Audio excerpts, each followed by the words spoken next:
Terminal 3. At saan tayo pinapunta ni Papa G? Dulo ng Pilipinas yan. Los Baños tayo.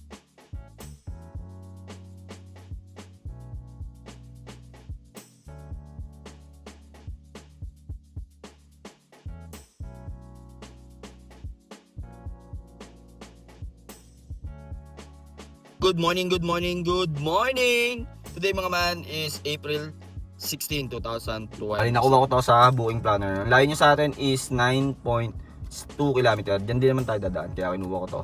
And then drop off, syempre, Ilog Tabang. After nya, balik na tayo dito sa Terminal 3. Baba tayo agad, no? So tara, time check tayo. 3:34 ng umaga. Sa mga hindi nga pala nakakilala sa akin, ako si Kulin, ang feeling vlogger ng Alam Rock Etibac. 19 months na tayong TNVS driver. Nagbablog ako from start to finish ng aking shift. Disclaimer lang mga man, hindi po ako accredited vlogger ng kahit anong TNC. Ang goal ko lang is mag-spread ng good vibes at syempre, ma-share ko ang aking diskarte. May nag-message nga pala sa akin na follower ko. Shoutout sa'yo. Sabi niya sa akin, check ko daw yung name ko doon sa cash relief assistance ng national. Nandun daw kasi yung name ko sa Taguig, yung mga outside NCR.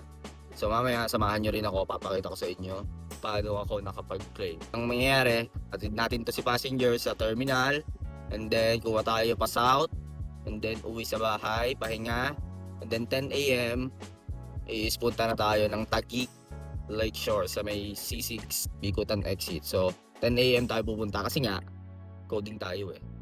Kaya kailangan natin maghintay ng open ng window hour. 10 AM yung open ng window hour sa Taguig. Hindi ko lang alam kung updated yun. Bahala na mamaya si Batman. After nun, try natin magpa-change oil mamaya kasi pa 7K na eh. So samahan niyo ako for today's video. Kaya kung bago ka sa channel ko, huwag mong kalimutang mag-like, comment, and share. At i-hit mo na rin syempre ang notification bell button para updated ka sa mga good vibes na biyahe natin. Ako sa pickup ko. Reverse parking ginawa ko pero hindi si madam sa dulo.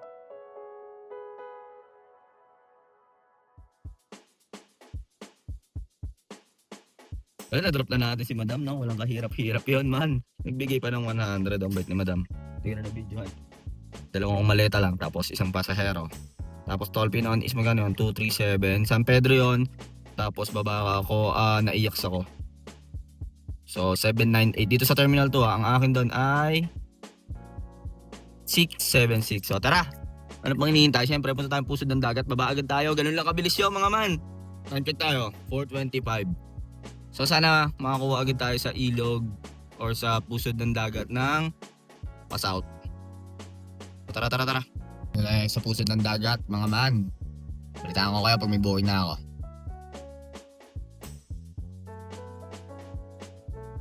Mga man, update lang, no? May booking na tayo. Tinan nyo to. Terminal 3. At saan tayo pinapunta ni Papa G? Dulo ng Pilipinas yan. Los Baños tayo, mga man. Tara. Maning set din natin, UPLB, no? So, pinapunta ko na si passenger sa A21. Sana nandun na siya. Pero nag-reply naman. Tara. Ito na ata si passenger. Ayun na nga.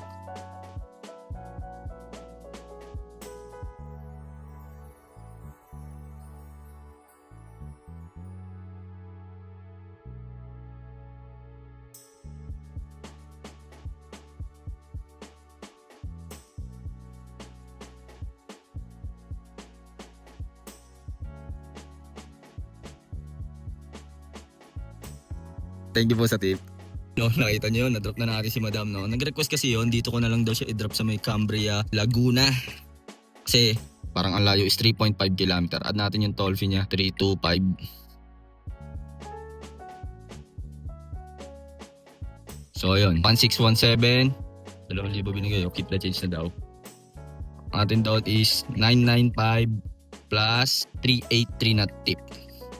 So time check tayo mga man, 7-Eleven. Wow, 7-Eleven. Thank you po sa tip, mama. Dito tayo, malayo. Pag nakakuha, rolling tayo pumunta dito. Pag nakakuha tayo, pa-terminal, pwedeng palagan, no? Sabi baba ulit. Layo natin man, no? Dito lang dapat si mama, si May Olivares eh. Nag-request lang. Man, rolling tayo, no? Nag-iisip-isip pa ako, babalik pa ako ng terminal o uuwi na ako.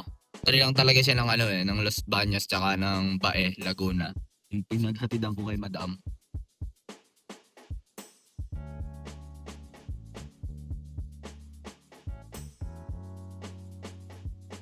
May nakita akong kainan dito. FT na kainan. Dito tayo sa Kalamba. Rolling tayo, naghahanap yan ng papunta ng Naiya. Pag nakakuha, buenas. Pag hindi, daanan na lang natin yung pinsan ko dun sa Carmona. Tapos rekta na kami ng Taguig Lakeshore. Nakuha tayo para kahit paano makalapit-lapit tayo sa Carmona. Pick up natin syempre sa Pulo. 3 kilometer ang layo. Yes Hotel, Pulo, Kabuyaw. And then drop off SM Santa Rosa. No? So tara palagan natin to para malapit tayo kahit paano sa Carmona. Sunduin natin yung pinsan ko. Punta tayong Taguig Lakeshore, kuha tayong ayuda. Bigay ng national yon. Tayo sa Yes Hotel. Sa may Pure Gold. Na-drop na natin sila madam dito sa SM Santa Rosa. O, 400 binigay. Keep the change. O, magkano yun? 27 pesos tip. 373 Marume. 287 ang Malines plus 27 pesos tip. Ngayon mga ma'am, punta muna tayong Carmona. And then punta tayo ng Lakeshore. Shoutout nga pala kay Mark na nag-message sa akin kahapon. Kaya pakita ko sa inyo yung message niya. Pakita niyo daw yung name ko. Ang galing mo man. Dahil sa'yo, kung di dahil sa'yo, hindi ko malalaman yan. Hindi ko kasi chinecheck yung page ng LTFRB eh. Tapos yun, pinaward ko rin sa mga ibang tropa. No? So, yun. Spread good vibes lang mga man. Kami sa SMB Gotan, waiting kami ng Papa G. Sama ko pinsan ko. Ang tao. Kami, libre ako ng kuya ko. Pangs. So yun mga man, nandito na tayo sa Anom Rock Etibak, no? Tapos na tayo yung kumuha ng ayuds. Galing sa National. Yun nga, shoutout kay Mark Landicho. Siya yung nagsabi sa akin na nandun yung pangalan ko. Thank you sa'yo man. Sharing lang ng updates or info, no? Ang bait mo man. Sana pagpalain ka, no? Tuloy-tuloy lang. Ride safe. Ngayon, nandito na tayo sa Anom Rock. Punta muna tayo dito sa Michelle. Try ko dito magpa-change oil. May isang langis na ako eh. So, bibili na lang ako ng 2 langis kasi naka 7K na ako eh. Pwede na yon. Change oil lang tapos linis ng brake. Okay na yun. And then, alas 4. Alas 3, 3:30 ulit tayo pupunta doon para mag-grab on. Meron tayong nakuha kanina sa booking planner.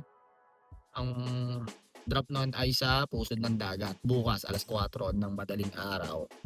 Sa halagang 647. Pinalagan ko na yun man. Siyempre, alam nyo na, Pusod ng Dagat yun eh. Diba?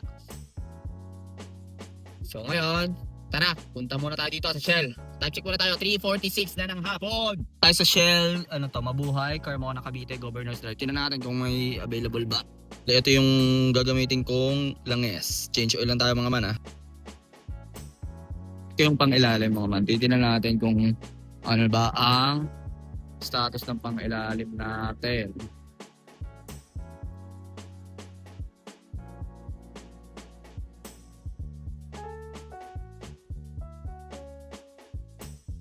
Siyempre, so maluwag.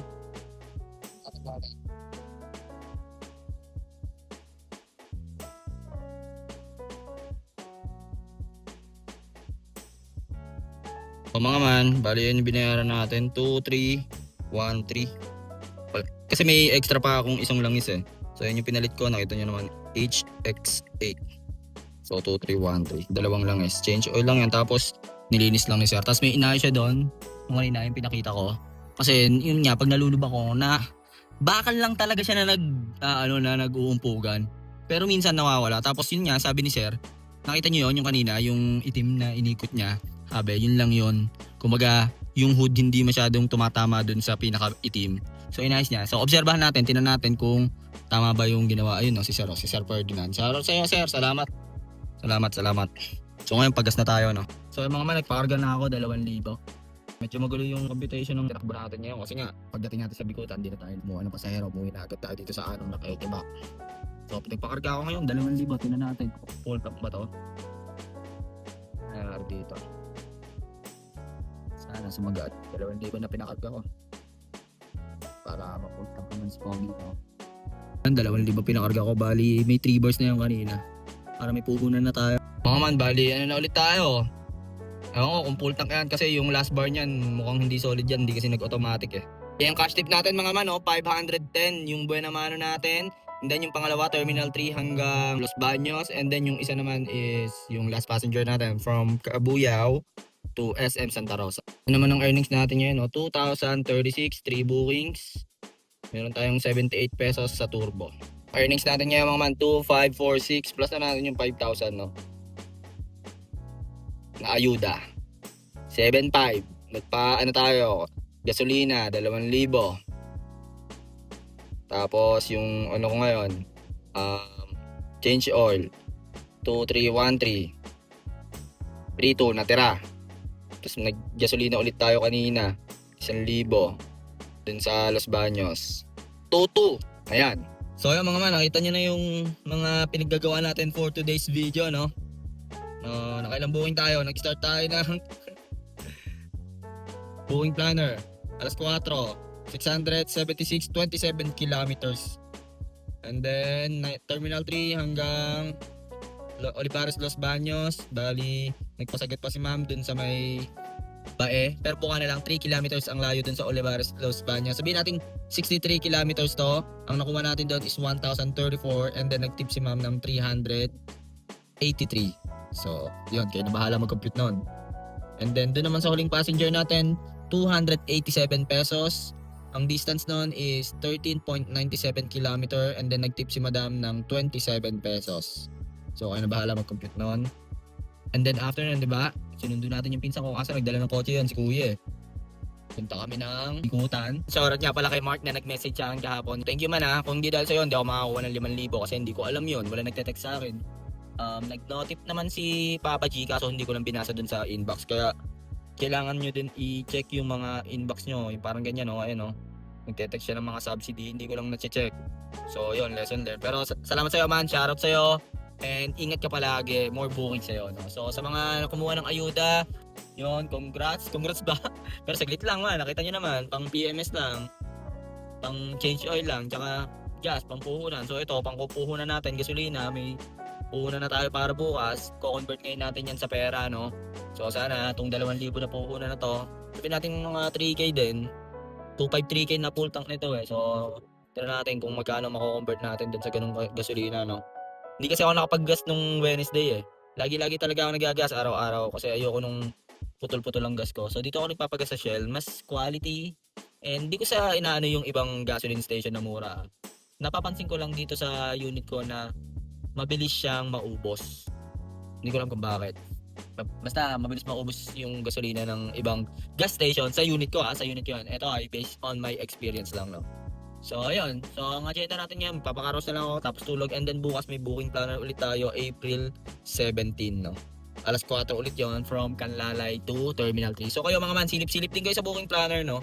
Para makakuha kayo din ng mga magagandang booking at magaganda bigayan dyan, no. Tulad nito, sobrang lapit nito, La Loma hanggang Rizal Avenue, Metro Manila. Sobrang lapit, 519 na. Ang dami kasi, man, ako kanina nakita nyo naman, nagtatry ako mag-book. Ang hirap talaga mag-book. Hindi ko lang alam kung bakit. Siguro walang driver na available kasi kumukuha lahat silang ayuda or nabawasan tayo mga TNBS driver, no? So, sa mga kapwa ko TNBS driver dyan, no, ano lang, backpack lang ng backpack, ano natin, malalagpasan din natin yan, no? Kasi times 2 na talaga gasolina ngayon. Pero ngayon, bumaba naman.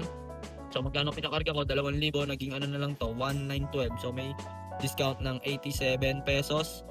So from 91 pesos naging ano siya, 87 pesos. So okay na din kasi quality gas yung nilagay natin, no. Kaya para rin naman sa ikabubuti ng ano natin yung sasakyan. Tapos kay Sir kanina, si Sir Ferdinand dito, mekaniko dito sa Shell Governors Drive sa Barangay Mabuhay, Carmona, Cavite.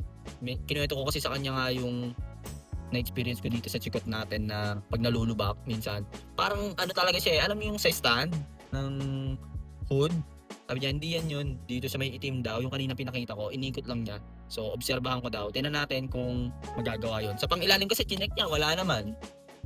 So ayun, 90,000 na nga pala tong kotse natin, no. 90,000 kilometers na, magto 2 years pa lang to in June 2026. June 29 ko to kinuha eh, 2026, no.